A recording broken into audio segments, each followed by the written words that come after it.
Hello everyone, and welcome to ICIMWS 2024. ICIMWS is a platform for the students and practitioners of mental health related disciplines, psychologists, psychiatrists, and so on.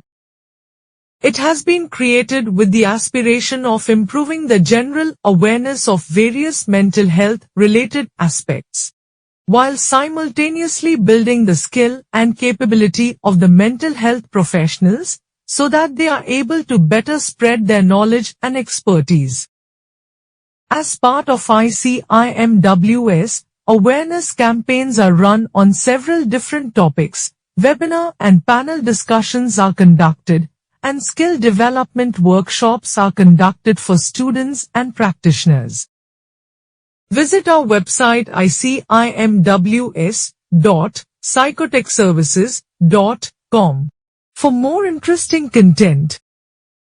Before we move on with today's agenda, a word of thanks for the organizations supporting this initiative: Munwai Wellness, Mannat Charitable Trust, Psychotech Services and Navodaya Kranti. नमस्कार सभी को। मेरे साथ मेरे सहयोगी के रूप में आज जुड़े हुए हैं। सबसे पहले मैं इनका परिचय कराना चाहूंगा, डॉक्टर सतीश साहू जी। और इस शख्सियत को हम सभी पहले से बहुत अच्छे तरीके से जानते हैं, क्योंकि नवोदय क्रांति परिवार के ये नेशनल मोटिवेटर रहे हैं और सीधी बात विभिन्न अधिकारियों से इन्होंने लाइव सेशन के दौरान बहुत अच्छे ढंग से एक कार्यक्रम चलाया था, उसके कोऑर्डिनेटर रहे हैं और इस समय हरियाणा शिक्षा विभाग में लेक्चरर के पद पर कार्यरत है और जिला स्तर के बहुत सारे कार्यक्रमों का जिम्मेदारी निभा रहे हैं सतीश साहू जी। सतीश साहू जी, आपका बहुत बहुत आभार और नमस्कार हमारे इस कार्यक्रम में।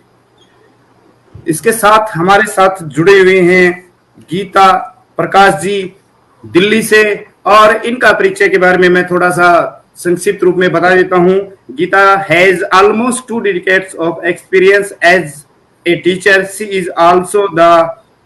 founding member of the NGO संभावना एक प्रयास। अगले मेहमान के रूप में हमारे साथ जुड़ी हुई हैं शीतल खन्ना जी। शीतल has over 2 decades of the experience in the education industry as a headmistress, teacher, trainer, academic head, curriculum writer, editor, etc. तो आपका भी बहुत बहुत, दोनों मेहमानों का यहाँ पर बहुत बहुत स्वागत करता हूँ। आप सभी को नमस्कार करता हूँ। और आगे हमारे साथ जुड़े हुए हैं कोलकाता से सुरोजित भट्टाचार्य जी। सुरोजित जी के बारे में बताना चाहूंगा। Surojit has over 25 years of experience dealing with different mental health and development issue within his family concern. तो आप सभी मेहमानों का आज के इस लाइव सेशन में मैं doctor Suresh Bhardwaj, coordinator event और जो हम ये चला रहे हैं इसके, तो मैं आप सभी का इसमें बहुत बहुत स्वागत करता हूं। और आज की जो हमारी परिचर्चा है, विशेष परिचर्चा, जो कि किशोरावस्था के जीवन के ऊपर आधारित है। इसका शीर्षक है किशोरावस्था समस्या एवं समाधान। आप सभी जानते हैं कि किशोरावस्था जीवन का सबसे महत्वपूर्ण काल होता है और इस अवधि के दौरान बच्चे में जितने सामाजिक, शारीरिक, बौद्धिक जो डेवलपमेंट होते हैं, उसके कारण कहीं ना कहीं बच्चा एक तरह से अपने आप को असहज महसूस करता है और उस अवस्था के दौरान उसके अंदर जो चेंजेस आते हैं तो उसको समायोजन में, एडजस्टमेंट में बहुत सारी दिक्कतें आती हैं। आज हमें इन्हीं बिंदुओं को लेकर के चर्चा करेंगे कि किशोरावस्था में बच्चे के सामने कौन कौन सी समस्याएं आती हैं और हम उन समस्याओं को किस प्रकार से पहचान सकते हैं और उनके किस प्रकार से हम समाधान प्रस्तुत कर सकते हैं। तो सबसे पहले हम ये जानना चाहेंगे अपने एक्सपर्ट से कि सबसे पहले ये जाने कि किशोरा अवस्था होती क्या है। उसके लिए मैं सबसे पहले आमंत्रित करूंगा शीतल खन्ना जी को। शीतल खन्ना जी, आपसे हम ये जानना चाहते हैं कि किशोरावस्था वास्तव में है क्या और इसकी क्या क्या विशेषताएं हैं जिसके कारण हम ये देख सकते हैं या समझ सकते हैं कि कोई बच्चा इस समय किशोरावस्था के दौर से गुजर रहा है? शीतल जी। नमस्कार आप सबको। किशोरावस्था जैसा कि हम सब जानते हैं कि 13 साल से 18-19 साल के वर्ष तक के बच्चों के लिए है, और इस दौरान बच्चों का शारीरिक, मानसिक और विकास होता है। बच्चे जानते हैं अपने बारे में, बच्चों की ग्रोथ होती है, जो कि शारीरिक रूप से भी है, मानसिक रूप से भी है। उनके अंदर काफी हार्मोनल चेंजेस आते हैं, जिसके वजह से और बहुत सारे चेंजेस उनके विचारों में, उनकी बातों में और उनके कामों में हमें दिखाई देते हैं। आप ये हमारे दर्शकों को ये भी बताइए कि जो आपने बताया कि किशोरावस्था में विभिन्न प्रकार के चेंजेस होते हैं, तो किस प्रकार के शारीरिक और मानसिक चेंज बच्चे के बारे में किस प्रकार से चेंज होते हैं और उन्हें हम कैसे महसूस कर सकते हैं? मानसिक परिवर्तन किस प्रकार है, वो क्या सोचता है, किस प्रकार की उसकी इमेजिनेशन आती है और किस प्रकार के अचानक उसकी शारीरिक ग्रोथ होती है, वो सारे के सारे हम सब जानना चाहिए। शारीरिक की बात करें, शारीरिक विकास की अगर हम बात कर रहे हैं, तो बहुत सारे शारीरिक चेंजेस उसके अंदर आने शुरू हो जाते हैं। जैसे उसके फिजिकल ग्रोथ होती है, शरीर का बढ़ाव होता है, लड़कों का अलग होता है, लड़कियों में अलग होता है, और वो सब दिखाई देता है। और ये जानना उनके लिए बहुत जरूरी है कि कौन कौन से बदलाव उनके अंदर हो रहे हैं बच्चों में। जैसे लड़कों के अंदर वॉइस चेंज होती है, दोनों के अंदर हेयर ग्रोथ बहुत ज्यादा हो जाती है, और भी काफी सारे शारीरिक बदलाव आने शुरू हो जाते हैं। लड़कियों में अलग तरह के बदलाव आते हैं। तो उन सब बदलावों के साथ बच्चे ये जानना चाहते हैं कि ये क्या नॉर्मल है, क्या ये सबके साथ हो रहा है या सिर्फ हमारे साथ हो रहा है। हम ये जाने, कैसे जाने हम कि ये जो बदलाव है ये नॉर्मल भी है या नहीं है। तो बच्चों को जब इन बदलाव के बारे में पता नहीं लगता है और वो ये जानना चाहते हैं कि बदलाव कैसे हो रहे हैं, ठीक भी हो रहे हैं या नहीं हो रहे हैं, और उससे उनको मानसिक दबाव आता है, तो उनसे मानसिक परेशानियां उनकी शुरू हो जाती हैं। मान लीजिए किसी बच्चे के मुंह पर पिंपल्स आ गए हैं या बहुत ज्यादा बाल आने शुरू हो गए हैं मुंह पर, तो बच्चे घबरा जाते हैं कि क्या ये चेंजेस ठीक है, क्या ये बदलाव जो हो रहा है वो मेरा ठीक हो रहा है। बॉडी इमेज आनी शुरू हो जाती है, जिससे मानसिक दबाव आना शुरू हो जाता है। फिर लड़कियों के अंदर मेंस्ट्रुएशन साइकिल की शुरुआत हो जाती है। अगर उनको सही तरीके से नहीं बताया जाए तो वो घबरा जाती हैं। वहीं से उनके जो प्रॉब्लम्स हैं वो शुरू हो जाती, मानसिक दबाव आ जाता है, शारीरिक दबाव आता है। लड़कों के अंदर भी हेयर ग्रोथ है, दूसरे विपरीत लिंग की तरफ उनका पसंद करना उनका शुरू हो जाता है। ओके शीतल जी, मैं आपको एक बार रोकना चाहूंगा। आपने हमें बहुत अच्छे ढंग से हमारे दर्शकों को और हमारे टीचर्स को ये बताने का अच्छे ढंग से प्रयास किया है कि किस किस प्रकार से शारीरिक परिवर्तन आते हैं, और बच्चे में ये किसी प्रकार का कोई घबराने की बात नहीं होती, ये एक नेचुरल प्रोसेस होता है जिसे केवल अच्छे ढंग से समझ करके ही हम उस चीज को महसूस कर सकते हैं। अब मैं अपने जो एक्सपर्ट्स हैं गीता प्रकाश जी से, उनसे ये जानना चाहूंगा कि बच्चे में जो कॉग्निटिव डेवलपमेंट है, जो संवेगात्मक विकास है, उसका हम किस प्रकार से पता चला सकते हैं कि इस बच्चे में, टीनेजर में किस किस प्रकार के संवेगात्मक विकास होते हैं, इमोशंस वो किस प्रकार का बिहेव करता है इस विशेष एज ग्रुप में। नमस्कार सभी को, धन्यवाद डॉक्टर भारद्वाज। मैं ये बताना चाहूंगी कि इस आयु में बच्चे में जो मानसिक और ज्ञानात्मक परिवर्तन या कॉग्निटिव परिवर्तन है, बड़ी तेजी से आ रहे हैं। इससे पहले आप बड़ा अच्छे से प्रकार से पेरेंट्स और टीचर्स नोट कर सकते हैं कि बच्चा जब थोड़ी सी छोटी क्लास में है तो लड़के केवल लड़कों से दोस्ती करते हैं, लड़कियां केवल लड़कियों से दोस्ती करते हैं। यहाँ विपरीत लिंगीय मित्रों के प्रति आकर्षण बड़ी तेजी से दिखाई देने लगता है, और पीयर प्रेशर जिसे हम बोलते हैं, अपने साथियों का दबाव, बच्चा अपने साथियों में अपनी पहचान बनाने के लिए आतुर है।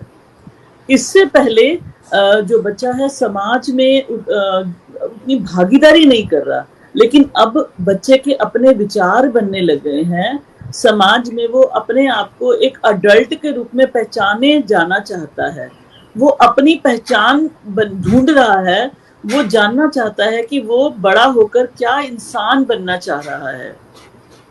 तो उसमें बड़ी तेजी से उसमें सोच का विकास हो रहा है, वह दुनिया को जानना चाहता है, आसपास के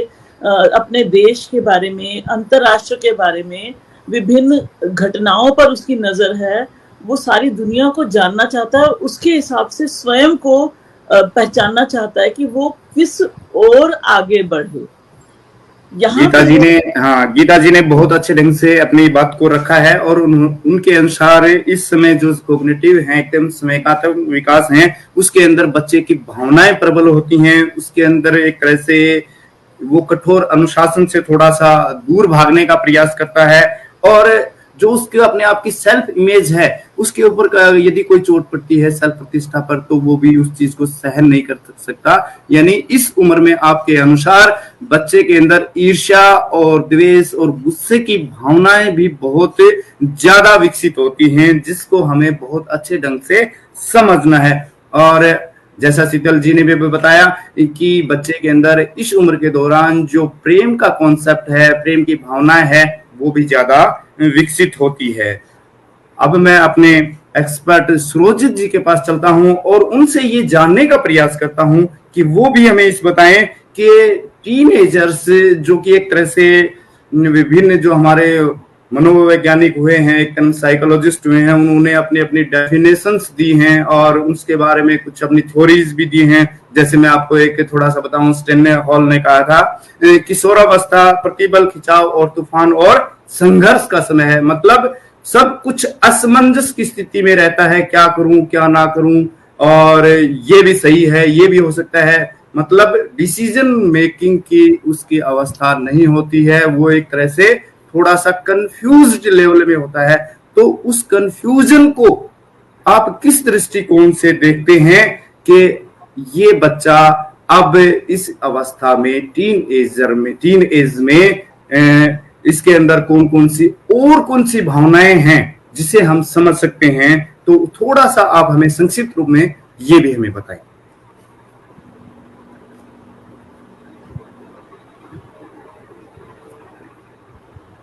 माइक अनम्यूट कीजिए सर। सूरज जी, ये सवाल क्या मेरे लिए था? हाँ जी सूरज जी आपके पास है। मैं एक बार पुनः रिपीट कर देता हूँ। हाँ, मैं पुनः रिपीट कर देता हूँ कि जो किशोरावस्था है उसके अंदर शारीरिक परिवर्तन भी हो गए, एक्सपर्ट्स के अनुसार मानसिक परिवर्तन भी हो गए, संवेदनात्मक भी हो गए, कुछ और परिवर्तन भी हैं जिनको देख करके हम अपना एक तरह प्रिडिक्शन कर सकते हैं कि ये बच्चा निश्चित तौर से ही इस समय टीन एजर की समस्या से या उसको जो समस्याएं हैं उसके दौर से गुजर रहा है। जैसे उसका बिहेवियर को हम किस प्रकार समझ सकते हैं और वो क्या क्या अपने एक्सप्रेशन करता है जिससे लगता है कि हमें ये बच्चा किशोरावस्था की जो समस्याएं हैं उससे जूझ रहा है। जी, इसमें दो चीजें देखने की जरूरत है कि एक तो जो फिजिकल और हार्मोनल चेंजेस हैं जो बायोलॉजिकल चेंजेस के अंदर में आ सकते हैं, और एक है आपका साइकोलॉजिकल और बिहेवियरल चेंजेस, और इसके साथ कॉग्निटिव चेंजेस हैं। तो ये दो अलग पार्ट्स हैं। तो जबकि ये हम कह सकते हैं कि फिजिकल और हार्मोनल चेंजेस जो हैं ये यूनिवर्सल हैं, ये सारे बच्चों में पूरी दुनिया भर में लगभग एक ही समय और एक ही तरह के पैटर्न में आ जाते हैं। लेकिन जो साइकोलॉजिकल और जो बिहेवियरल चेंजेस हैं वो काफ़ी हद तक इससे भी प्रभावित हो रही हैं कि उनकी सामाजिक अवस्था, उनकी स्थिति, उनके बड़े होने के जो पैटर्न्स हैं उसके साथ ये लिंक रहते हैं। जैसे एक ही देश के अंदर भी, भारत में भी हम लोग देख पाएंगे कि अलग अलग सामाजिक स्थितियों में रहने वाले लोगों में किशोरावस्था में बच्चों की जो बिहेवियरल पैटर्न्स हैं वो अलग हो सकते हैं। तो ये निर्भर करता इस पे भी है कि बच्चे से एक्सपेक्टेशन क्या रखी जा रही है और बच्चों को क्या, उनके लिए आइडियलिज्म क्या पेश की जा रही है या उनसे उम्मीद क्या लगाई जा रही है। तो इसके लिए इसके हिसाब से ही बच्चों का बिहेवियरल चेंजेस भी देखने को आ रहे हैं। तो कोई बच्चा जो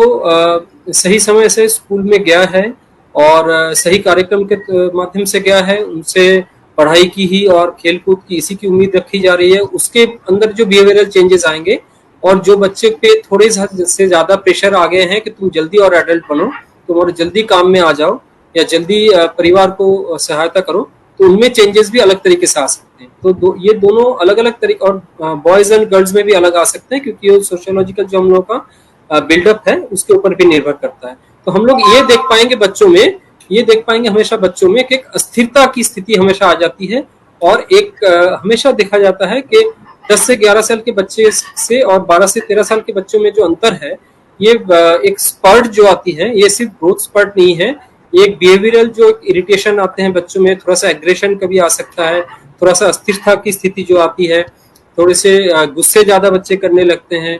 और आर्गुमेंट ज्यादा करने लगते हैं। ये बहुत कॉमन जो है बिहेवियरल पैटर्न्स है, ये देखने को मिलते हैं बच्चों में। इसकी मैनिफेस्टेशन अलग अलग सोसाइटल फॉर्म में अलग अलग तरीके से हो सकते हैं, लेकिन ये सामान्यतः बिल्कुल सुरोजी जी, मैं आपकी बात से बिल्कुल सहमत हूँ कि किशोरावस्था में जो भी चेंजेस आते हैं उनको हम कैटेगराइज भी अच्छे तरीके से नहीं कर पाते, लेकिन सिर्फ हम उसको देख करके उसको समझ सकते हैं कि इस अवस्था में बच्चा किस प्रकार का व्यवहार कर रहा है, बिहेव कर रहा है, और उसी के अनुसार हम ये समझ सकते हैं कि बच्चा किशोरावस्था से के समय में होने वाली समस्याओं से जूझ रहा है। कुछ एक विशेषताएं जो हम पहचान कर सकते हैं वो ये है कि हम चर्चा करते हैं कि इस उम्र में बच्चे के अंदर जो सौंदर्य की अपने को एक्सप्रेस करने की जो भावना है वो भी ज्यादा विकसित होती है। जैसे वो बन संवर कर रहना पसंद करता है, किसी प्रकार की कोई कोताही नहीं बरतता, और जो जिसे हम कहते हैं ना इंग्लिश में रोल मॉडल बनाना, किसी को वो हीरो को भी बना सकता है, किसी पॉलिटिशियन को बना सकता है, किसी देशभक्त को बना सकता है, और उसके अनुसार मतलब इस उम्र में बच्चे में एक अनुकरण करने की भावना विकसित होती है। और ये जो हमने अभी तक जो बातें की हैं वो सिर्फ ये जानने का प्रयास किया है आपके माध्यम से कि किशोरावस्था का जो समय है उसकी विशेषताएं क्या है, हम किस प्रकार उसके बच्चे के व्यवहार को देख करके ये समझ सकते हैं कि बच्चे के अंदर किशोरावस्था आरंभ हो चुकी है। चलिए अब हम आपके साथ ये इस अपनी चर्चा को आगे बढ़ाते हुए ये जानने का प्रयास करेंगे कि इस किशोरावस्था में जो बच्चे के साथ समायोजन और एडजस्टमेंट में, क्योंकि आपके अनुसार आपने जो अभी अभी हमें सबको बताया है उसके अनुसार बच्चे को एडजस्टमेंट में सबसे ज्यादा प्रॉब्लम आती है, चाहे वो घर का माहौल हो, चाहे वो स्कूल का हो, चाहे वो सोसाइटी का हो, कहीं ना कहीं वो समस्याग्रस्त होता है। तो उन समस्याओं के बारे में कि हम बच्चे को किस प्रकार से जो समस्याएं आती हैं उन समस्याओं का जिक्र करेंगे कि बच्चा कौन कौन सी समस्याओं से इस समय इस एज ग्रुप में उसको फेस करता है, उसका सामना करता है। तो शीतल जी आप हमें ये बताएं कि बच्चे के अंदर जो भी आपने जिनका फिजिकल चेंज का जिक्र किया है, आपने इमोशंस का चेंज का जिक्र किया है, आपने कॉग्निटिव का डेवलपमेंट का जिक्र किया है, और फ्रीडम की जो भावना है उसका भी किया है, तो ये जब इतनी सारी भावनाएं आती हैं तो बच्चा कहीं ना कहीं अपने आप को इस सोसाइटी में एडजस्ट करने में बहुत समस्या महसूस करता है। तो और कौन कौन सी समस्याएं आती हैं, जरा आप हमें हमारे दर्शकों को बताएं। सबसे पहले तो अगर मैं बात करूं कि फिजिकल चेंजेस में प्रॉब्लम्स आए उनको, जैसे अगर बॉडी इमेज को लेके हम बात करते हैं तो बॉडी इमेज में बहुत सारी समस्याएं उनको आ सकती हैं। अगर किसी ने उनको बोल दिया कि आप बहुत पतले लग रहे हो, किसी ने बोल दिया आप बहुत मोटे लग रहे हो, तो वो खाना छोड़ देते हैं। पतले लग रहे हैं, मोटे लग रहे हैं, आपकी आंख में प्रॉब्लम है, आप दिखने में ऐसे लगते हैं, कोई भी विशेष टिप्पणी अगर उनको की जाती है शरीर को लेकर तो वो बहुत ज्यादा महसूस करते हैं उस चीज को लेकर, और जब महसूस करते हैं तो वो चीज उनके दिमाग में घर करती है, और धीरे धीरे जब बार बार उस चीज को बोला जाता है तो ये चीज मान लेते हैं कि हाँ हमारे अंदर ये समस्या है, जबकि ऐसा कुछ भी नहीं होता है। कभी कभी ऐसा भी होता है कि कोई समस्या ही नहीं है लेकिन उनके दिमाग में वो चीज बैठ गई है क्योंकि किसी ने बोला है, तो वो चीज वो मानसिक रूप से प्रॉब्लम का रूप ले लेती है, वो वहां पे परेशान करती है उनको। दूसरा आ जाता है कि जब हम देखते हैं कि मानसिक रूप से अगर परेशानी उनको आ गई है तो वो किसी भी रूप में आ सकती है। अगर वो शारीरिक को लेकर आई है समस्या को, या फिर वो एग्जाम्स के रूप में आई है, तो फिर वो हर जगह घर लेने लगती है उनके दिमाग की।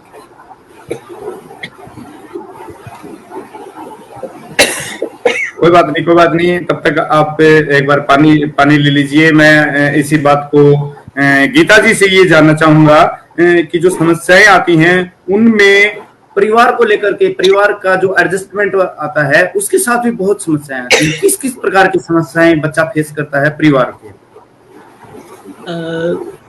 डॉक्टर साहब, परिवार में बच्चे को इस आयु में बहुत सारी समस्याओं का सामना करना पड़ता है, क्योंकि माता पिता जो है ना, उन्हें ऐसा महसूस होता है कि वो इस समय पे बच्चे बड़े हो रहे हैं, उनके खर्चे बढ़ रहे हैं, तो वो उसके लिए प्रयासरत रहते हैं। बच्चे को बहुत बड़ी समय कम दे पाते हैं। आज इंटरनेट का युग है और बच्चा टीवी और इंटरनेट पे पता नहीं क्या क्या जानकारियां प्राप्त कर रहा है। उसके दोस्तों के सर्कल में पीयर प्रेशर बहुत इंपॉर्टेंट हो जाता है। इस आयु में बच्चा दोस्तों में अपनी पहचान बनाना चाहता है। दोस्त उसके लिए अपने माता पिता और टीचर से भी ज्यादा महत्वपूर्ण हो जाते हैं। और बहुत बार ऐसा रहता है कि दोस्त कुछ और तरीके से सोच रहे हैं और परिवार के संस्कार कुछ और रास्ते पर ले जाना चाह रहे हैं उसे, और बच्चा कॉन्फ्लिक्ट में आ जाता है। जो दोस्त हैं उसे जैसे हमारे परिवारों में, बहुत सारे परिवारों में आज भी विपरीत लिंगी मित्रों के साथ में उतने अच्छे से मेलजोल उतना ज्यादा पसंद नहीं किया जाता, खासकर थोड़े से लोअर क्लास में। तो बच्चा जब अपने दोस्तों को देख रहा है कि वो सब दोस्त गर्लफ्रेंड और बॉयफ्रेंड बना रहे हैं और उसी में समय बिता रहे हैं, और आजकल तो ये कहानी और आगे बढ़ चुकी हुई है, शारीरिक संबंधों तक भी बच्चे एक्सपेरिमेंट कर रहे हैं, क्योंकि ठीक से उनको सेक्स एजुकेशन और ठीक से नहीं दिया जा रहा है। गीता जी को एक बार ये भी जानना चाहूंगा, गीता जी, कि परिवार में हम बात कर रहे थे, परिवार में जैसे आपने हमें बताया कि परिवार में बच्चे के साथ उसकी एक्सप्रेशन बढ़ जाती हैं, लेकिन मेरा ये मानना है कि बच्चे का जब बच्चा इस किशोरावस्था से गुजरता है तो उसको सिर्फ एक ऐसा मतलब माहौल मिलता है कि ना तो उसको बच्चे के अंदर गिना जाता है और ना ही उसको बड़े के अंदर। मेन चीज होती है जब कोई काम की बारी आती है तो कभी उसको ये कहा जाता है तुम तो बच्चे हो, तुम्हें ये नहीं करना आता है, और जब कोई और अन्य ऐसा मसला आएगा तो ये कहेंगे कि यार इतने बड़े हो गए हो, अब तक आपने ये काम करना सीखा नहीं। कहने का मतलब है कि उसको इस प्रकार से परिवार में छोटे और बड़े का जो बीच का अंतर है, उसको ये जो वातावरण है ये उसे बहुत ज्यादा उसको समस्या आती है। वो अपने आप को अकेला भी महसूस कर सकता है और ये नेगलेक्शन की भावना होती है। एक तरह से बच्चा ये सोचता है कि तुम तो किसी काम के नहीं हो, ना तो तेरे आपको कोई काम दिया जाता है, ना कोई आपको प्यार करने वाला है घर में। इस प्रकार के वातावरण के कारण बच्चे का एक तरह से जो डेवलपमेंट है, जो विकास है, वो प्रभावित हो सकता है। मैं अगला प्रश्न जानना चाहूंगा हमारे सुरोजित जी से, जो कि बहुत ही मतलब इनको अच्छा खासा लंबा अनुभव है काउंसलिंग के बारे में। तो ये हमें बताएं कि जो बच्चे की इस उम्र में, हर बच्चा जो होता है वैसे हम सभी चाहते हैं कि हमें पूर्ण स्वतंत्रता मिले, हमारे ऊपर किसी प्रकार का कोई बंधन ना हो, परंतु विशेष तौर से टीनेजर में ये जो समस्या है स्वतंत्रता की भावना, ये किस प्रकार उसे समस्या का रूप ले लेती है, वो किस प्रकार से अपने आप को समस्याग्रस्त पाता है? सुरजीत जी, इसका जो श्रेय है एक्चुअली दिया जाना चाहिए, जो लोग कहते हैं ना कि बच्चे को हम लोग बोल रहे हैं कि तुम्हें क्या करना चाहिए, क्या नहीं करना चाहिए, क्या सोचना चाहिए, क्या नहीं सोचना चाहिए, लेकिन हम लोग कभी ये नहीं सोच रहे हैं कि बच्चे के बारे में हम लोग जो सोच रहे हैं वो भी सही है कि नहीं। तो हम लोग हमेशा बच्चे पे ही ये दबाव डाल देते हैं कि तुम्हारा ही बिहेवियर सही हो, तुम ही सही तरीके से सब जगह पेश आओ और तुम ही इस तरह से दिखो, इस तरह से पढ़ाई करो, इस तरह से तुम्हारा चाल चलन हो, इस तरह से तुम सब जगह पेश हो। तो ये एक्सपेक्टेशन बच्चे से ही सिर्फ हम लोग रखते हैं और हमें ये नहीं लगता कि हमें भी बच्चे से किस तरह के बर्ताव करने हैं, किस सिचुएशन में उसको लाना है और उस सिचुएशन के बारे में उसको हम कितना बताते हैं। तो इसके बारे में हम लोग कुछ बहुत ज्यादा सोचते नहीं। तो इसके लिए बहुत सारा समस्याएं जो है इससे ही पैदा होती हैं। तो ये हम लोग को ये सोचना चाहिए थोड़ा सा एक तो है कि हम लोग सब इस अवस्था से गुजर चुके हैं, जो कि हम लोग उससे जो पेरेंट्स हैं या टीचर्स हैं या और बड़े जो हैं जो इनके साथ इंटरेक्ट कर रहे हैं, ये उम्मीद की जा रही है कि वो खुद इस अवस्था से गुजर चुके हैं, तो इस अवस्था के बारे में खुद काफी जानकारी प्राप्त करें, और अगर जानकारी प्राप्त नहीं हो पा रही है तो वो प्रोफेशनल्स के हेल्प लें कि क्या क्या असुविधा आ रही है। तो ये बिना जाने के बच्चे जो कर रहे हैं वो क्यों कर रहे हैं और सोच रहे हैं वो क्यों सोच रहे हैं, जब तक ये हम स्पष्ट तरीके से नहीं जानेंगे तो बच्चे से हमारी एक्सपेक्टेशन क्या है वो हम ही खुद नहीं पता कर पाएंगे। तो ये आशा रखना कि बच्चे को खुद फिर वो सब चीजें पता हो, वो तो बहुत ज्यादा हो जाएगी ना, क्योंकि वो आशा करना क्योंकि बच्चा खुद जब पहचान अपनी ढूंढ रहा है, खुद ये सोच रहा है कि मैं बड़ा हूं, या तो बड़ा हूं तो कितना बड़ा हूं, कौन सा काम करने के लिए मैं कितना बड़ा हूं। जबकि हम लोगों के समाज में भी देखा जा रहा है कि समाज के अलग अलग तबके के लोग, अलग अलग अवस्था के लोग साथ में रहते हैं, तो बहुत सारे बच्चे बहुत सेम उम्र में अलग अलग तरीके से के काम में जुड़े हुए हैं, अलग अलग तरीके से पेश आ रहे हैं एक दूसरे के साथ। तो ये कोई बच्चा आइडेंटिफाई नहीं कर पाता है कि हम लोग एक्चुअली किस तबके में आ रहे हैं, किस कैटेगरी में आ रहे हैं, कि हम लोग को ये करना चाहिए, ये नहीं करना चाहिए। कोई 13 साल का बच्चा, 15 साल का बच्चा या 17 साल का बच्चा, उसको अगर, जबकि एडल्ट में हम लोग सोच लेते हैं ना कि 25 साल का इंसान जो कि काम में आ चुका है और 40 साल का इंसान जो काम में आ चुका है, उनसे हम एक ही उम्मीद रखते हैं। लेकिन बच्चे से ये उम्मीद रखना कि 13 साल का बच्चा, 15 साल का बच्चा, 17 साल का बच्चा, उनको एज अप्रोप्रिएशन जो है इस उम्र में, इसकी काफी कंफ्यूजन बच्चे से ज्यादा मुझे तो लगता है कि पेरेंट्स को भी और उनके साथ जो डील करें उनको भी रहती है। तो ये उम्मीद करना कि फिर बच्चे में नहीं रहेगी, ये बहुत ज्यादा हम लोग जो है ज्यादती कर रहे हैं बच्चे के साथ। ये हमें पहले समझने की जरूरत है कि वो किस अवस्था में है, वो किस समस्याओं के साथ। तो ये अगर हम लोग सोच पाएंगे तो हम लोग को काफी आसानी होगी ये डील करने में कि बच्चे किस समस्या से गुजर रहे हैं और उससे डील कैसे करना है। बहुत ही बढ़िया आपने ये बात बताई सुरजीत जी कि बच्चे को समझना बहुत जरूरी है। बच्चे को समझ करके ही हम उसकी समस्या का समाधान या उसकी समस्या की पहचान कर सकते हैं। अब मैं विशेष तौर से एक प्रश्न मेरे दिमाग में आया है कि हमने अभी तक चर्चा परिवार की कर ली है और बातें कर चुके हैं, लेकिन समाज में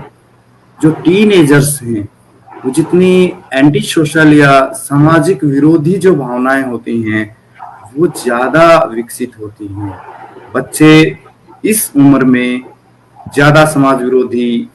घटनाएं या कार्य करने में संलिप्त रहते हैं। तो शीतल जी हमें बताएं कि समाज विरोधी कौन कौन सी एक्टिविटी हैं जो कि इस टीन एजर्स ग्रुप को ज्यादा अपनी ओर आकर्षित करती हैं, जिसके कारण सारी एडजस्टमेंट की जो हमारी प्रयास होते हैं, कोशिश होती है, वो निष्फल हो जाती है। शीतल, बहुत सारी समस्याएं आजकल समाज में चल रही हैं, बच्चों को लेकर भी हैं। जो किशोर अवस्था के बच्चे हैं उनका माइंड जो है बहुत ही वॉलेटाइल होता है, वो फिक्स नहीं है। वो दूसरों को देखते हैं और उनका अनुसरण करते हैं, वो फॉलो करते हैं, वो देखते हैं, अपने दोस्तों को देखते हैं, अपने पेरेंट्स को देखते हैं, आसपास के लोगों को देखते हैं, फिल्मों को देखते हैं, जहाँ से उनको बहुत सारी इंफॉर्मेशन मिलती है कि ये सब अगर ये लोग कर सकते हैं तो हम क्यों नहीं कर सकते हैं। तो वहां से उनके दिमाग में जब आइडियाज उपजते हैं तो उसको, क्योंकि उनका एज ग्रुप इस टाइप का है कि वो करने की साहस दिखाते हैं कि अगर वो कर सकते हैं तो हम क्यों नहीं कर सकते हैं। और उनके ग्रुप्स में जो पीयर ग्रुप होता है, उनके दोस्तों का साथ होता है, वहां जाके वो इन सब बातों को करते हैं। और वहां जाकर जब वो इन सब चीजों को देखते हैं कि कोई ड्रग्स ले रहा है, स्मोकिंग कर रहे हैं, सबसे ज्यादा जो है वो स्मोकिंग का होता है सबसे पहले, कि स्मोक कर रहा है and he is a hero, और वो ऑन स्क्रीन है, या मेरे पापा स्मोक करते हैं, मैंने देखा है, मैंने बाहर देखा है और मुझे बहुत अच्छा लगा वो स्मोक कर रहे हैं, देखो कितने बढ़िया से स्मोक निकलता है मुंह से। तो वो जब आकर्षित होते हैं तो दोस्त उनको बोलते हैं कि मैं भी करता हूँ तो आप ट्राई करिए। तो पॉजिटिव इफेक्ट भी है उसका और नेगेटिव इफेक्ट भी है दोस्तों का। तो वो उनको एक प्लेटफॉर्म मिल जाता है कि वहां जाके वो चीजें वो कर लेते हैं, उनको मिल जाता है। और जब वो मिल जाता है उनको, तो वो करने की इच्छा भी रखते हैं और वो करना शुरू कर देते हैं।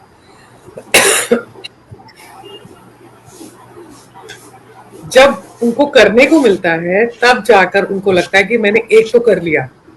अब मैं दूसरी तरफ आकर्षित हो रहा हूँ, मुझे कोई ड्रग्स दिख गए, मैंने देखा कि मेरे दोस्त भी कर रहे हैं, मैंने देखा कि कोई और भी कर रहा है और बहुत इजीली अवेलेबल है, तो वहां पर जाकर अगर उनको रोका नहीं जाएगा और देखा नहीं जाएगा, पेरेंट्स बात नहीं कर रहे हैं इस बारे में, जानकारी नहीं है, पेरेंट्स अपने कामों में ही फंसे हुए हैं, तो वहां पर बच्चे जो हैं उनको आजादी मिल जाती है कि पेरेंट्स को तो मालूम ही नहीं है। लेकिन पेरेंट्स को नजर रखना चाहिए कि कोई बच्चा चोरी तो नहीं कर रहा है घर से, क्या कोई कारण तो नहीं है, ज्यादा पैसे मांग रहा है, ज्यादा समय बाहर व्यतीत कर रहा है। तो वो जो सारे की सारी चीजें हैं, अगर पेरेंट नहीं देखेगा इन चीजों को तो उसको नहीं पता चलेगा कि बच्चे के अंदर ये प्रॉब्लम्स आ रही हैं, उपज रही हैं, और वो बढ़ने से वहीं रोक सकते हैं अगर वो उनका ध्यान रखते हैं। बिल्कुल, मैं आपकी बात से पूर्णतः सहमत हूं कि इस उम्र के बच्चों में जो एंटी सोशल या समाज विरोधी जो भावना है वो कहीं न कहीं रूप से, कहीं न कहीं से अपने दोस्तों के द्वारा या हमारा जो सोशल मीडिया इस समय बहुत ज्यादा एक्टिव है, वो वहां से ये हरकतें या ये कार्य सीखते हैं और इस गलत फहमी में सीखते हैं कि जब वो लोग कर रहे हैं तो हम क्यों नहीं, परंतु वो ये बातें भूल जाते हैं कि ये सब नकली है जो दिखाया जाता है, और जब आप उसको अपने ऊपर इम्प्लीमेंट करोगे तो आपका कितना बड़ा नुकसान हो सकता है। आपको शारीरिक रूप से भी नुकसान होगा, आपका सामाजिक रूप से भी नुकसान होगा, और कहीं ना कहीं आपका इसका असर आपके पूरे आने वाले जीवन के भविष्य पर भी बहुत बुरा प्रभाव पड़ सकता है। तो इस हमारे इस सेशन के इस भाग में हमने किशोरावस्था के दौरान जो जो समस्याएं आती हैं उन पर हमने चर्चा की है। आप सबके ने ये बताया कि इसके अंदर बहुत ज्यादा इमोशंस चेंज होते हैं, बहुत तेजी से शारीरिक विकास होता है, बच्चे के अंदर जो इंडिपेंडेंसी की भावना होती है, स्वतंत्रता की भावना है, वो बहुत ज्यादा होती है। वो परिवार के साथ एडजस्टमेंट करने में दिक्कत महसूस करता है, क्योंकि कहीं ना कहीं जब वो परिवार में ये बात देखता है कि उसको यथोचित सम्मान नहीं मिल रहा है, ना तो वो उस बच्चों में शामिल किया जाता है, ना उसे बड़ों में उसको उसकी राय ली जाती है, तो उस अवस्था में वो बच्चा थोड़ा सा परिवार से अलग होने का या कट ऑफ होने का एकदम काम करता है, और कहीं ना कहीं वो उसकी ये हरकत समाज विरोधी घटनाओं में, क्योंकि उसके जो दोस्त हैं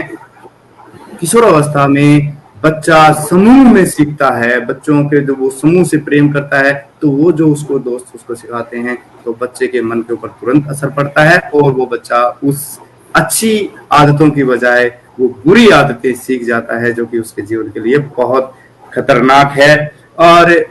इसी के साथ साथ एक समस्याएं और आती हैं कि जो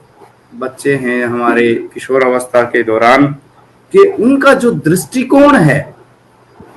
आगे के बारे में सोचने का, वो बहुत एक तरह से टेम्परेरी है, अस्थिर है। आज वो किसी एक बिंदु को लेकर के एग्रेसिव हैं और दूसरे दिन वो किसी और पर लेकर के उसका अपना विचारधारा को बदल लेते हैं। कहने का मतलब है कि वो पूरी तरह से किसी एक बिंदु के ऊपर पहुंच करके अपने निर्णय को दृढ़ता से लागू नहीं करते हैं। तो इस फेज के बाद अब हम अपने समाधान पक्ष की ओर चलते हैं कि किशोरावस्था, हमने ये जान लिया कि किशोरावस्था है क्या और इसकी पहचान क्या है, इसके अंदर कौन कौन सी समस्याएं आती हैं। अब हम अपने एक्सपर्ट से ये जानने का प्रयास करेंगे कि वो इनके समाधान किस प्रकार से प्रस्तुत कर सकते हैं। तो मेरा प्रश्न गीता जी से रहेगा कि गीता जी कि सबसे पहले क्या महत्वपूर्ण है कि बच्चे के अंदर, जो किशोरावस्था के अंदर जो भी इस प्रकार की समस्याएं आती हैं, उसमें आप सबसे पहले क्या प्रेफर करना मतलब चाहेंगे कि इसका ज्ञान बच्चे को जरूर से जरूर दिया जाए? मैं यहाँ ये कहना चाहूंगी कि किशोरावस्था में पेरेंट्स और टीचर्स का रोल बहुत बहुत इम्पोर्टेंट है उनको सही दिशा देने के लिए। पेरेंट्स और टीचर्स भरोसा भी करें बच्चे पर, लेकिन साथ ही साथ नजर भी रखें, समय दें। पिताजी आवाज कम आ रही है, थोड़ा सा तेज बोलिए। आप सुन पा रहे हैं मेरी आवाज? हाँ जी, ठीक जी। तो ये बहुत महत्वपूर्ण है कि पेरेंट्स और टीचर बच्चे पर विश्वास भी करें, परंतु साथ ही साथ नजर भी रखें क्योंकि आज का जो समय है ना, इंटरनेट का युग है और बच्चा बहुत सारी जानकारियां कहीं से भी ले रहा है। तो यहाँ पर पेरेंट्स का रोल ये महत्वपूर्ण है कि वो बच्चे को बताएं कि हम भी इन्हीं परिवर्तनों से गुजरे थे और हमने इसको, ये सारी इमोशनल प्रॉब्लम्स को हमने ऐसे हैंडल किया। और जरूरत यह है कि वे बैठकर बच्चे के साथ उसकी बात को ध्यान से सुने, सबसे पहले उसे समय दें, उसकी बात को सुने कि वो क्या सोच रहा है, उसको समझने का प्रयास करें कि वो कैसी समस्याओं से जूझ रहा है, स्कूल में, घर पे, ट्यूशन पे, दोस्तों के साथ में उसे किन चीजों से दो चार होना पड़ रहा है। जब वो उसको समझने का प्रयास करेंगे तभी वो मिलकर समाधान खोज पाएंगे। जैसा पुराना दोहा है ना, कि जो शिक्षक है उसका भूमिका ये रहती है कि अंदर से सहारा दे और बाहर से थपकी दे, और यही रोल पेरेंट्स और शिक्षक दोनों को निभाना है कि बच्चे पर अनुशासन भी बनाए रखें, लेकिन प्रेम पूर्वक उसकी बात को सुने, समझें और जागरूक जरूर रहें कि बच्चा चेंजेस नोटिस करें कि कभी कभी बच्चा ड्रग्स में पड़ गया और पेरेंट्स ने समय नहीं दिया तो उनको पता ही नहीं चला। लेकिन अगर हम अवेयर होंगे, बच्चे के साथ टाइम बिता रहे होंगे, उस पर नोटिस कर रहे होंगे, तो हम जान पाएंगे कि बच्चे का अगर पैर गलत रास्ते जा रहा है तो पेरेंट्स को ही सबसे पहले पता चलता है। लेकिन तभी यदि पेरेंट्स समय दे रहे होंगे, उसको समझने का प्रयास कर रहे होंगे। ठीक है गीता जी, मैं आपकी बात से पूर्णतया सहमत हूं कि पेरेंट्स को अपने इस टीन एजर समूह के बच्चों को पर्याप्त समय देना चाहिए, उन्हें समझना चाहिए और उनकी जो भी समस्या है उसको बड़े प्रेम से हैंडल करते हुए उसका समाधान प्रस्तुत करना चाहिए। अगली जो बात है, मैं अपने सुरजीत जी से जानना चाहूंगा कि ये जो समस्या है उसका समाधान जितना हम कह रहे हैं उतना आसान भी नहीं है, क्योंकि सभी पेरेंट्स इतने एजुकेटेड नहीं होते कि वो इस चीज को, समस्या को समझ पाए। लेकिन उस चीज को समझने के लिए एक विशेष विषय की व्यवस्था की गई है हमारे विद्यालयों में, जिसे हम किशोर मनोविज्ञान कह सकते हैं। अगर किशोर मनोविज्ञान को पाठ्यक्रम में शामिल किया जाए, हमारे इस जो 10th और +1 और +2 के जो बच्चे हैं, इस आयु वर्ग के हैं 13 से 19 के बीच में, यदि उन्हें ये किशोर मनोविज्ञान पढ़ाया जाए तो क्या आप मानते हैं कि इस किशोर अवस्था से जो हम जिस समस्याएं हैं, क्या उसका समाधान संभव है? सुरजीत जी। ये पहले से कह देना कि इसी से समाधान संभव है, इससे पहले तो हमें ये प्रयास करना है कि लोग प्रयास किस किस चीज में कर चुके हैं और क्या मान्यता हम उसको दे रहे हैं। तो बच्चा पहले ये ढूंढ रहा है कि उसमें जो अस्थिरता आ रही है, उसमें जो चेंजेस आ रहे हैं, उसके बारे में उसको जानकारी सही से मिल रही है कि नहीं, और जिनसे, क्योंकि इससे पहले वो बालक अवस्था से गुजर चुका है, जैसे 10 से 12 साल की उम्र तक वो गुजर चुका है, जैसे हम उसको चाइल्ड कर रहे हैं, तो हम लोग एडोलसेंट उसी को कह रहे हैं ना, कि जो चाइल्ड है और एडल्ट होने जा रहा है, चाइल्ड से एडल्ट होने जा रहा है, तो हम उसको ना चाइल्ड बोल रहे हैं ना एडल्ट बोल रहे हैं। तो जब वो बीच की ये स्थिति में है, तब वो जिनसे, जब वो चाइल्ड था, जब वो बच्चा था, तब जिनसे वो इंफॉर्मेशन प्राप्त करता था,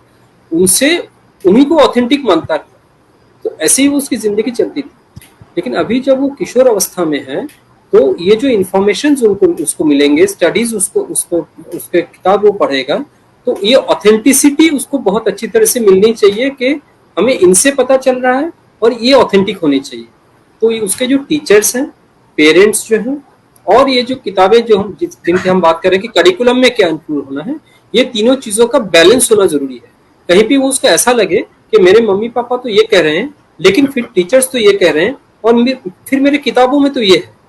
तो ये कंफ्यूजन कहीं भी अगर नहीं हो, तब जाके वो ये ट्रायंगल अगर वो कंप्लीट कर पाए कि हाँ ठीक है, मुझे जहां से बड़ों से, जो टीचर से सुनने को मिल रहा है, जो पेरेंट्स से सुनने को मिल रहा है, और बड़ों से, समाज से जो सुनने को मिल रहा है, और मेरे करिकुलम में जो है, तो मेरी ये चेंजेस, मेरी अवस्था, मेरी अस्थिरता, मेरी मानसिक स्थिति, ये मेरे डेवलपमेंट, ये सारे चीजों के बारे में उसको एक जो इंफॉर्मेशन मिल रहा है वो इन सिंक है, कि एक दूसरे के साथ सिंक है। तो अगर ये है तो हम लोग पाठ्यक्रम की कार्यक्रम की सारी सुविधाएं हम उसको दे सकते हैं। लेकिन अगर इसपे मिसमैच हो जाए कि पेरेंट ही एक तरह से सोच रहे हैं, टीचर्स एक तरह से बोल रहे हैं, लेकिन उसके पाठ्यक्रम में अलग तरह से लिखा हुआ है, तो उसका जो किशोर के प्रति जो एटीट्यूड है वो ये सारे जगह में एक ही बिंदु पे रहने चाहिए, सब लोग एक ही पेज पे रहने चाहिए, जैसे हम लोग इंग्लिश में कहते हैं कि all should be in the same page. अगर वो ये होता है तो ये किशोर जो है या किशोरी जो है, जो बॉय गर्ल कुछ भी हो, वो इसमें फिर वो थोड़े स्थिर महसूस करेंगे। उसको लगेगा कि ये मेरे पास जो इन्फॉर्मेशन आ रहे हैं, मैं जो सीख रहा हूँ या जो मुझे जो बताया जा रहा है, मुझे जो हिदायत दी जा रही है, ये सारे ऑथेंटिक है। तो तभी उसको ये लगेगा, तभी वो फिर दोस्तों के पास नहीं जाएगा कि भाई तुमसे पता करो। और इसमें कोई बुराई नहीं है कि दोस्तों से पता करे, लेकिन वो ये क्रॉस चेक भी कर पाए कि उनसे जो पता कर रहे हैं वो सही भी है कि नहीं। तो ये सारी चीजें, और इसीलिए पेरेंट्स से बच्चे का खुल जाना बहुत ज्यादा जरूरी है, ताकि पेरेंट्स से वो आके ये पूछने में शर्माए नहीं कि मुझे ऐसा एक चीज पता चला है जो कि स्वाभाविक है। हम लोग कभी मना नहीं कर सकते कि वो दोस्तों से कुछ भी नहीं पता करेगा, सिर्फ माता पिता से प्राप्त करेगा ज्ञान, ये पॉसिबल ही नहीं है। वो सभी लोगों से प्राप्त करेगा। तो हम लोग ये निश्चय करें कि वो माता पिता के पास या टीचर के पास या जिनको वो आइडल मान रहे हैं, उनके पास आके ये चीज वो वेरीफाई करने में या फिर से पूछने में वो संकोच ना करे, और फिर वो उसको सही जवाब भी दे पाए। तो जब उसको ये निश्चयता हो जाएगी, तब वो अपने इस अवस्था से ठीक से तरीके से झेल भी पाएगा, क्योंकि ये अवस्था को ठीक तरीके से समझ पा रहा है। जब तक कभी इस अवस्था को, किशोर अवस्था को किशोर खुद ठीक तरीके से समझ नहीं पाएगा, तब तक इससे वो झेल भी नहीं पाएगा। तो ये पाठ्यक्रम सही कह रहे हैं सूरज जी, मैं आपकी बात से पूर्णतया सहमत हूँ कि जो भी ये ट्रायंगुलर है, करिकुलम, टीचर्स और पेरेंट्स, ये सभी मिलकर के एक पेज पर आए एक तरह से, और बच्चे को समझें और उसका विकास करने के लिए सामूहिक रणनीति बनाएं, तब जाकर के ये बातें, इसका समाधान संभव है। बहुत बढ़िया तरीके से आपने हमें बताया।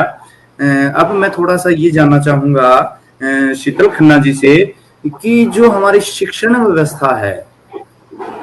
क्या इसमें थोड़ा सा हम इस विषय को शामिल कर सकते हैं पाठ्यक्रम? क्योंकि जो मैंने आपके बारे में दर्शकों को बताया, क्योंकि आप करिकुलम राइटर्स जो बुक्स हैं उसके एडिटर भी रहे हैं और बहुत से पैनलों में आप शामिल रही हैं, तो क्या आपको नहीं लगता कि हमारे इस टीनेजर्स समूह के लिए करिकुलम में भी कोई विशेष इस प्रकार के चैप्टर्स या ऐसी जानकारियां शामिल की जानी चाहिए थी? ये शामिल ऑलरेडी हैं, ऐसा नहीं है कि शामिल नहीं है। छोटे बच्चों को हम बैड टच गुड टच सिखाते हैं। अपने बच्चे जब हो जाते हैं 6th 7th 8th में आ जाते हैं, तब हमने उनके चैप्टर्स में विज्ञान के, जो जीव विज्ञान के चैप्टर्स हैं, उनमें डाला हुआ है। 9th 10th के बच्चों को पूरी इंफॉर्मेशन दी जाती है उनके शारीरिक विकास को लेकर। इसके अंदर हमें भावनात्मक चेंजेस को लेकर भी चेंजेस उसको डालना चाहिए कि आपके शरीर में जो बदलाव आ रहे हैं, या बाहर से जो आपको दिखाई दे रहा है, या अंदर जो हार्मोनल चेंजेस हो रहे हैं, वो कैसे आपको इम्पैक्ट कर सकते हैं, और आपको कहाँ जाकर उस चीज को पूछना है, राइट पर्सन कौन है। बच्चों को भी ये ज्ञान होना बहुत जरूरी है, ताकि वो जाकर उस चीज के बारे में इंफॉर्मेशन अपने फ्रेंड से वो डिस्कस कर सकते हैं। इंफॉर्मेशन उनको मिल जाती है, इंटरनेट पे जाते हैं इंफॉर्मेशन मिल जाती है। पेरेंट्स के पास जाते हैं, समय ना होने की वजह से या ज्ञान ना होने की वजह से वो ठीक से एक्सप्लेन नहीं कर पाते हैं। तो उनकी किताबों में ये भी डालना चाहिए हमें, जो कि अब एक जो हमारी वेबसाइट्स चल रही हैं या हमारी एप्स हैं, जैसे टेलीमानस गवर्नमेंट इनिशिएटिव है, या कोई और एग्जाम स्ट्रेस को लेकर गवर्नमेंट इनिशिएटिव है, CBSE का है, तो वो सब हो रहा है शिक्षण के तौर पर और बच्चों के लिए अवेलेबल है। पर क्या टीचर उनको बता रहे हैं कि आप यहाँ पर भी जाके पूछ सकते हैं? क्या पेरेंट्स को मालूम है कि बच्चों के बारे में अगर कोई प्रॉब्लम्स आ रही हैं तो हम यहाँ पर जाके पूछ सकते हैं? टीचर्स को मालूम है? अगर ये चीज नहीं है तो जागरूकता इस लेवल पर आनी चाहिए, ताकि बच्चे उस चीज को यूज कर पाए प्रॉपर तरीके से। सारी सुविधाओं के ऊपर काम हो रहा है और होता रहेगा, होता आया है, होता रहेगा भी, लेकिन कैसे उसको यूज करना है वो अब हमें फैलाना है। जैसे अब हम मेंटल हेल्थ को लेके बात कर रहे हैं, बहुत सारे फोरम्स बन रहे हैं और ये रेगुलर चर्चा होना बहुत ज्यादा जरूरी हो गया है अब, क्योंकि बच्चों के ऊपर ये इंफॉर्मेशन जाना, बच्चों के पास, क्योंकि मेन मुद्दा है हमारे किशोर, पेरेंट्स नहीं है। पेरेंट्स को जानना जरूरी है ताकि वो गाइड कर सके, लेकिन जिसको गाइड होना है वहां तक इंफॉर्मेशन हमें कैसे पहुंचानी है वो हमारा बहुत क्लियर होना चाहिए। गवर्नमेंट इनिशिएटिव ले रही है, पेरेंट्स को जागरूक करना टीचर्स कर सकती हैं, जबकि पेरेंट्स के पास फर्स्ट हैंड इंफॉर्मेशन होती है कि किशोर के अंदर चेंजेस क्या आ रहे हैं, क्या वो इतने विजिलेंट हैं, क्या वो देख रहे हैं, तो वो सब चीजें उनको बताना भी बहुत ज्यादा जरूरी है। बिल्कुल सही, आपने बिल्कुल सही कहा है कि पेरेंट्स को भी जागरूक करना होगा, करिकुलम में भी इस चीज की व्यवस्था करनी होगी और एक तरह से सही जानकारी सही समय पर बच्चे को उपलब्ध करवानी बहुत जरूरी है। एक बात ये भी सही है इसमें कि हम अपने विद्यालयों में जो टीनेजर्स बच्चे हैं उनको जो हम जिस पैटर्न से शिक्षा दे रहे हैं उसमें कुछ स्ट्रेटेजीज शामिल की जा सकती हैं, कुछ विधियां अपनाई जा सकती हैं जिसके कारण जो बच्चा डेलिक्वेंसी की ओर या इस प्रकार की कोई भी गतिविधि में संलिप्त रहे उसको उस गतिविधि से रोकने के लिए, उसका ध्यान सही पॉजिटिव वे में लाने के लिए स्कूल बहुत बड़ा रोल अदा कर सकता है।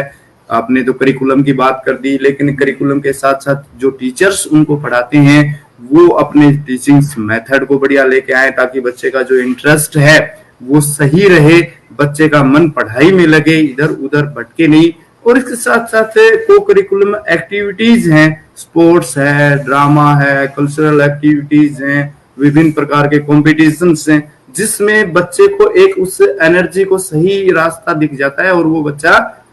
इस समस्याओं से जो कि एक तरह से समाज में अपराधी प्रवृत्ति की ओर अग्रसर होने की कगार पर है, उससे हम उसको रोक सकते हैं। और यदि मान लीजिए कि हमने करिकुलम भी अच्छा किया और फिर हमने पढ़ाई में टीचर्स ने मेथड भी अच्छे अपनाए और करिकुलम भी है, सारी चीजें व्यवस्था है, लेकिन फिर भी कुछ बच्चे इस आयु वर्ग के कहीं ना कहीं रास्ता भटक जाते हैं, अपने रास्ते से अलगाव की ओर हो जाते हैं। तो मैं गीता प्रकाश जी से जानना चाहूंगा कि इस प्रकार के जो बच्चे हैं जो कि उनके अंदर एनर्जी बहुत ज्यादा है,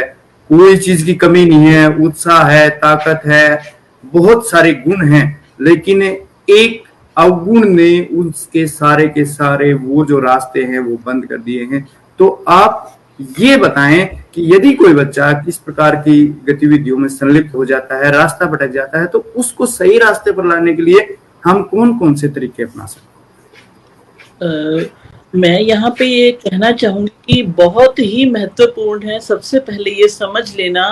कि गीता जी आवाज तेज करो, गीता जी आवाज, आवाज तेज, क्योंकि फिर हमारे दर्शक नहीं समझ पाएंगे। हाँ, सबसे पहले ये महत्वपूर्ण है समझना कि बच्चा भी ठीक ही रास्ते पर चलना चाहता है, उसे समझ नहीं आ रही थी इसलिए वो गलत रास्ते पर चला या एक गलती की। यदि हम ये समझ पाएंगे ना कि बच्चा और हमारी चाह एक ही है, कि वही अध्यापक भी यही चाह रहा है कि बच्चे का भविष्य उज्जवल हो, पेरेंट्स भी यही चाह रहा है, अभिभावक भी यही चाह रहे हैं कि बच्चे का भविष्य उज्जवल हो, वो सफल हो, वो सही रास्ते पर चले, और बच्चा भी यही चाह रहा है, तो हम एक टीम की तरह काम कर सकते हैं। हम बच्चे के कंधे पर हाथ रख सकते हैं क्योंकि वो खुद उस परिस्थिति में परेशान तो है ही। अगर वो गलती करता है हम उसकी गलती को स्वीकार करें और उसको वापस ठीक रास्ते पर चलने का मौका दें, बजाय उसे गलत कहने के या गलत अपशब्द कहने के या उसको उसकी गलती साबित करने के। उसे हम फिर से मौका दें इस भरोसे के साथ कि हम समझ पाएंगे, हम समझते हैं तुम्हें कि तुम भी ठीक रास्ते पर चलना चाहते हो, तो बच्चा हमेशा ठीक रास्ते पर ही चलना चाहेगा, उसके वापसी के पूरे चांस है। और इसी तरह इसी वजह से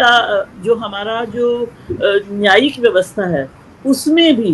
किशोरों के लिए अलग कानून है। अगर कोई बड़ी गलती करते हैं तो भी उनके लिए अडल्ट्स वाले कानून नहीं लगाए जाते, क्योंकि बच्चों के लिए हमेशा वापसी का रास्ता खुला होता ही है, केवल उनको एक अच्छी दिशा देने की, उनकी एनर्जी को ठीक से चैनलाइज करने की आवश्यकता होती है। पहले हमें खुद उनके प्लेटफॉर्म पर आना पड़ेगा, उनकी गलती को स्वीकार करना पड़ेगा कि कोई बात नहीं, तुमसे गलती हो गई, लेकिन अब आगे बढ़ते हैं, उससे निकलते हैं। फिर उस बिल्कुल सही कहा। बच्चे के साथ बिल्कुल सहानुभूतिपूर्ण व्यवहार करते हुए उसे दोबारा से हम मुख्य धारा में शामिल कर सकते हैं। बच्चे को ये विश्वास दिलाते हैं कि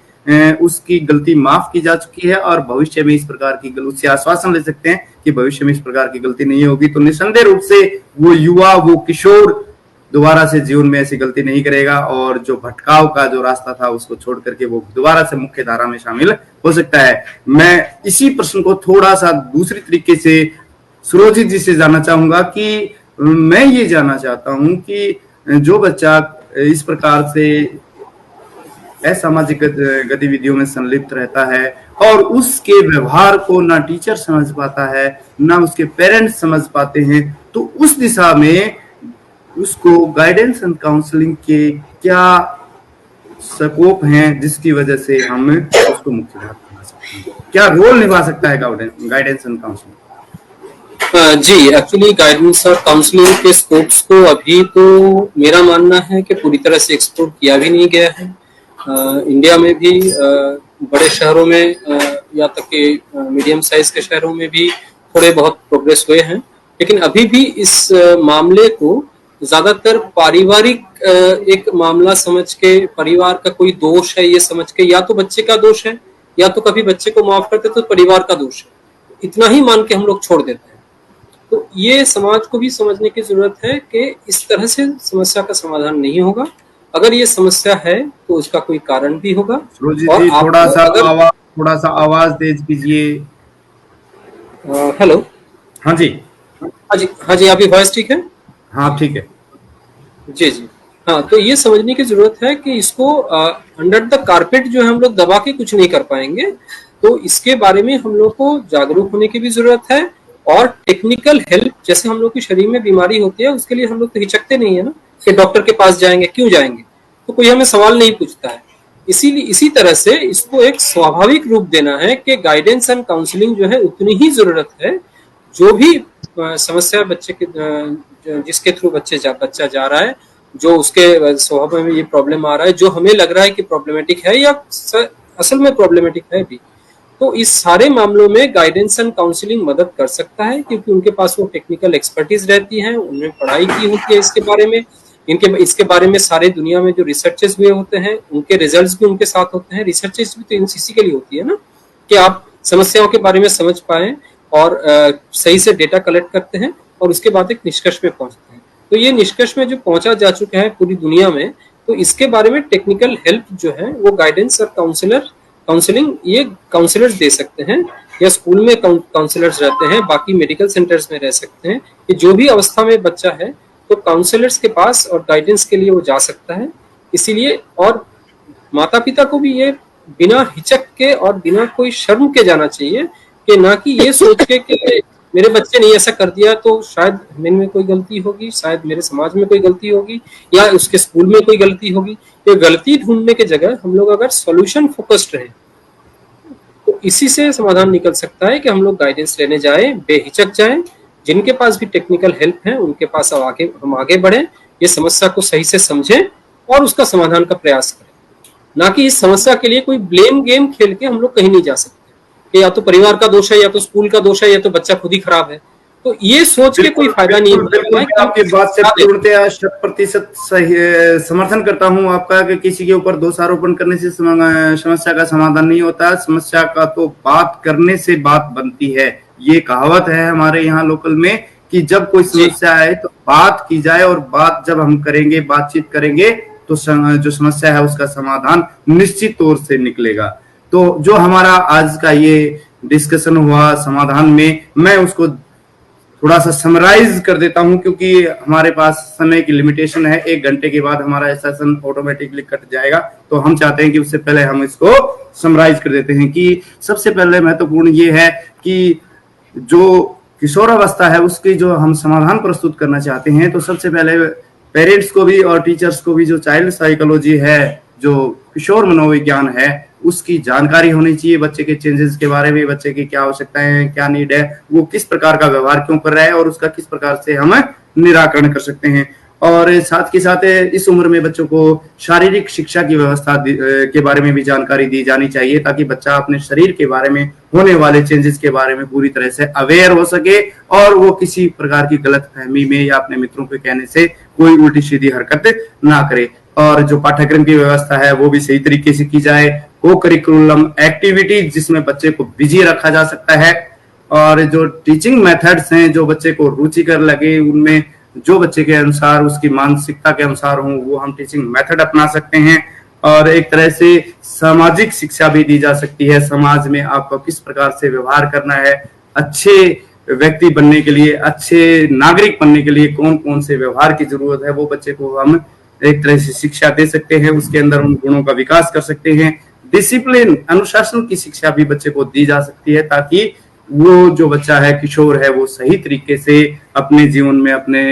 उस तरीके का एक कह सकते हैं कि अपना सर्वांगीण विकास कर सकता है। सबसे ज्यादा महत्वपूर्ण बात है कि बच्चे को माता पिता भी और टीचर्स भी यदि रिस्पॉन्सिबिलिटी के वर्क देंगे, यानी कि उत्तरदायित्व का कार्य देंगे, तो वो बच्चा वास्तव में ही अपने आप को उस चीज के लिए समर्थ बनाएगा, अपना बेस्ट देने का प्रयास करेगा और उसका सभी तरीके का जो विकास है, जो डेवलपमेंट है वो होगा। और सुरजीत जी की बात से मैं पूर्णतः सहमत हूं कि यदि कोई समस्या इस प्रकार की आती है तो उस बच्चे के साथ उसकी काउंसलिंग की जानी चाहिए और उसको प्रॉपर गाइडेंस भी दी जानी चाहिए।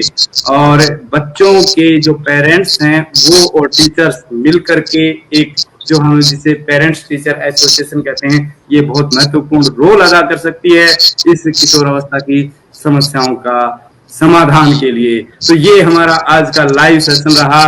आप सभी एक्सपर्ट्स ने इस विषय को बहुत अच्छे ढंग से हमारे दर्शकों तक पहुंचाया, तो मैं आप सबका भी इसके लिए बहुत बहुत धन्यवाद करता हूं। और मैं